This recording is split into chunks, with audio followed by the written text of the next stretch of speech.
Part 2 of how I befriended a sleep paralysis demon. When I asked Shadow to be my friend, I felt his emotions shift from surprise to happiness. That night, when I closed my eyes, for the first time, I didn't have a single nightmare. On nights when I felt his presence, I always had good dreams or no dreams at all. I talked to him in my dreams or wake up from a nightmare to his arrival. He'd pull me away from my nightmares and stand forever silent as I spoke to him until I fell into a dreamless or happy sleep. As I grew older, he would protect me from more than just nightmares. When I was bullied in school, I'd hear my bullies speaking of their horrendous nightmares the next day. When I slept at a friend's house who also had night terrors, she would sleep peacefully. She never knew why she slept so well when I was present. This has continued for 19 years. However, when I finally felt Shadow's touch, it saved my life. One night as I wandered to my boyfriend's, he followed close behind. As I approached the house, I saw a terrifying man creeping about. This person was dangerous, and as I walked closer, Shadow touched my shoulder and screamed. I felt Shadow's fear, and I heard his warning telling me to stay away. When my boyfriend saw me, he told me to never go near that man, and if he's ever around again, then I'd have to run. That man was carrying a gun that night, and Shadow protected me. Storytime about how I nearly got stabbed by my ex's sister. My ex asked me to move in with him and his sister in his hometown. She had just given birth and needed help around the house and help with her 6-month-old puppy, Marley. She never really cared for the dog and said once I moved, we could have the dog, so I moved. My boyfriend and I were the only ones who took care of Marley. We bought her food, took her out for walks and potty breaks, bathed her, everything. One day, we found out Marley could jump the fence and get out. My boyfriend and I decided to get her a new collar and tag in case she got lost. We obviously put our number on the tag since she was basically ours. The next day when we were at work, his sister was blowing up our phones. She was going ballistic about the dog tag and saying that if we didn't answer her soon, she'd abandon Marley. We rushed home as soon as we could and they got into an extremely heated argument the moment we stepped foot in the house. She was threatening and screaming at us all over a dog tag put on a dog that we solely paid for and took care of. She pulled out a baton which made my boyfriend lose it and smashed the glass bookshelf, yelling at her to knock it off and put it away. She then traded it for a very large kitchen knife and turned her focus to me. She called me vile names while she inched closer to me with the knife. She had me cornered and I was terrified.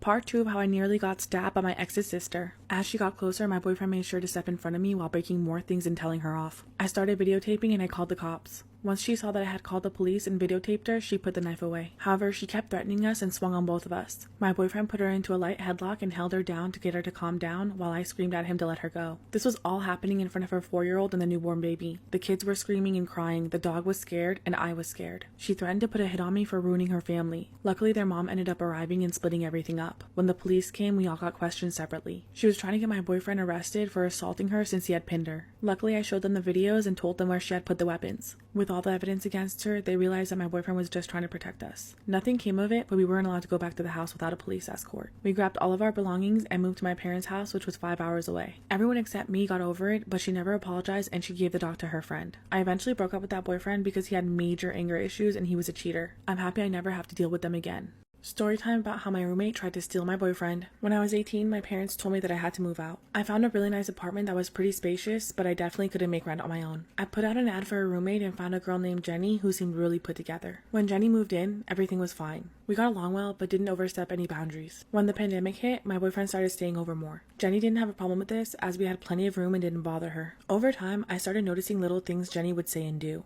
Whenever my boyfriend came over, she made it a point to wear as little clothing as possible, but when he wasn't there, she would be in full-on PJs. My boyfriend and I had date nights a couple times a week at home. She would invite herself to our date nights and solely focus on talking to my boyfriend the whole time, laughing a little too hard at his jokes. I'm not easily intimidated, so I didn't read much into it, and didn't think that she'd ever actually try anything. One weekend when I was sleeping in, my boyfriend woke me up. He had gone for a jog and was making his post-workout smoothie in the kitchen, and that's when Jenny approached him. Apparently, she told him that he should stay and hang out with her when I went to work instead of leaving when I leave like he usually does. She only got more flirty with him from here.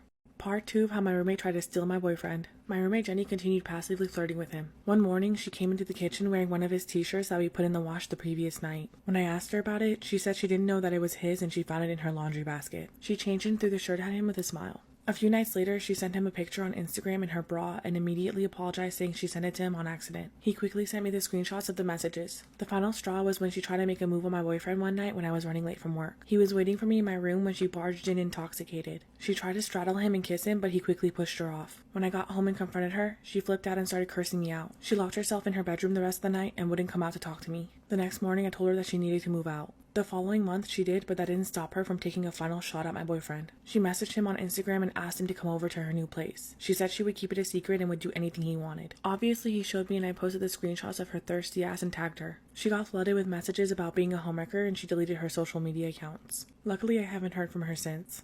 Story time about how I had to get a restraining order against my creepy neighbor. I found a good deal on a rental and moved into a new neighborhood. It seemed like a decent area and I was excited for a fresh start. My friend was helping me move my stuff into my new house when my neighbor noticed and came over to welcome me. He seemed nice, and he even offered to help us unload the heavy furniture, which I accepted. A couple nights later, someone rang my doorbell and it was him. He brought me a plate of cookies and welcomed me to the neighborhood again. I thought he was just friendly and trying to be nice, but he kept doing things for me. Whenever he mowed his lawn, he would come over and mow mine as well without asking. I told him he didn't have to do that, but he insisted and said it wasn't any trouble. He brought me over food every few nights and always said he made extra and wanted to share. I wanted him to stop, so I told him that I was going on a strict diet and politely declined the next time he tried it. At this point, I could tell he was being overly friendly and it started getting weird. One morning, I came outside and he was washing my car. I asked him what he was doing and he replied that he just finished washing his and figured he'd do mine as well. I told him I appreciate it, but I didn't want my car washed and he shouldn't have done it without my permission. Unfortunately, things kept getting weirder from here.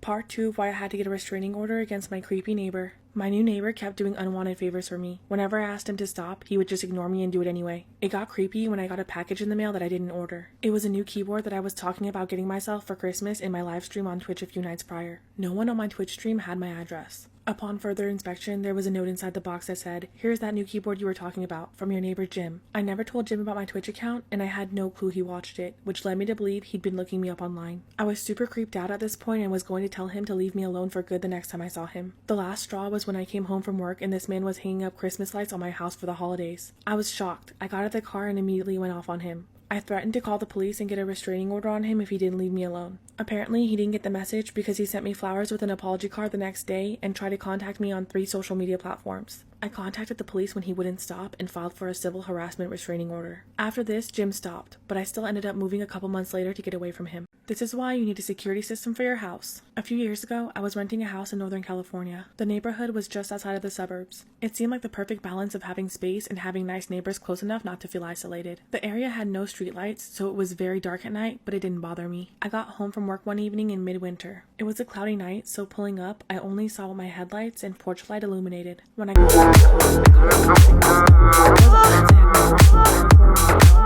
around the house, but I didn't see anyone. I saw a neighbor outside. I'm not dangerous, I'm not dangerous, I'm not dangerous, but I can make you leave. I'm not dangerous, love, make you. We met and that was fire.